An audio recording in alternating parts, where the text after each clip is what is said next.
तर आज आपण बनवू दोडक्याची भाजी।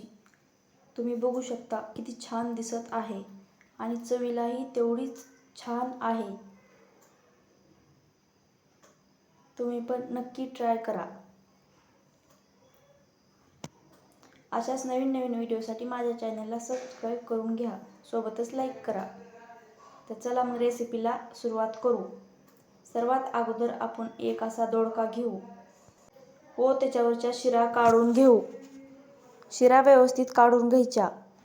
शिरा व्यवस्थित नाही काढला की दिसायला पण खराब दिसतो आणि खायला पण छान लागत नाही, त्याच्यामुळे व्यवस्थित शिरा काढून घ्यायच्या।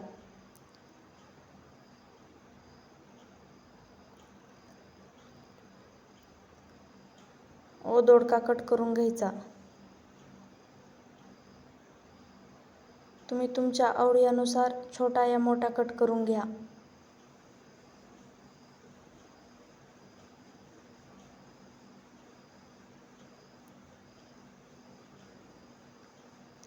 अशा पद्धतीने दोडका कट केल्यास खूप छान लागती भाजी व दिसायला पण खूप छान दिसतो।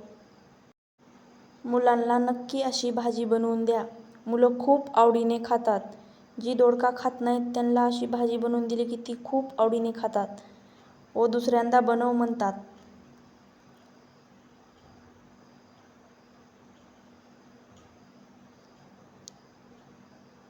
छान अशा पद्धतीने छोटा छोटा दोडका कट करून घेऊ व एक टोमॅटो पण कट करून घेऊ। टोमॅटो टाकल्याने आणखी भाजीची चव वाढते, टोमॅटो नक्की टाका।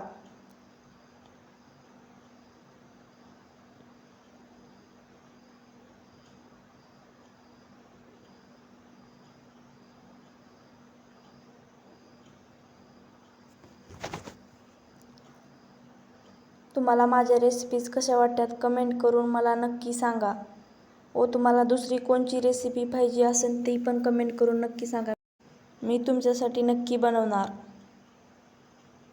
आणि माझ्या व्हिडिओला लाईक करा आणि सोबतच अशी मसूर डाळ घ्यायची।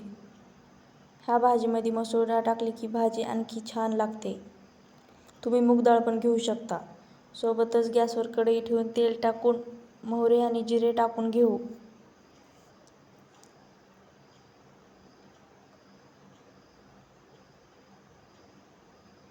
आणि लसूणची पेस्ट घालून घेऊ।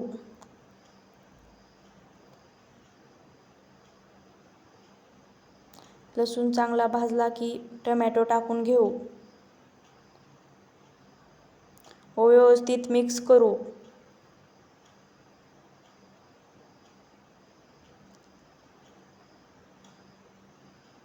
चवीनुसार मीठ टाकू व हळद टाकू। ह्या भाजीमध्ये आपण कुठलाही मसाला वापरलेला नाही तरी पण ही भाजी एवढी छान लागते। लाल तिखट टाकून घेऊ व सोबतच काळं तिखट टाकू। काळ्या तिखटानं भाजीची चव आणखी वाढते। आणि कट केलेला दोडका टाकून घेऊ।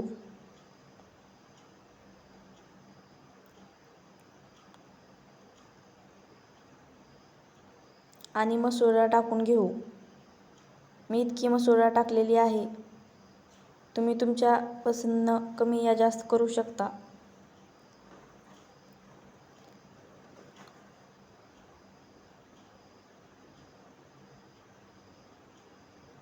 अगदी अर्धा गिलास इतकं पाणी घालून घेऊ।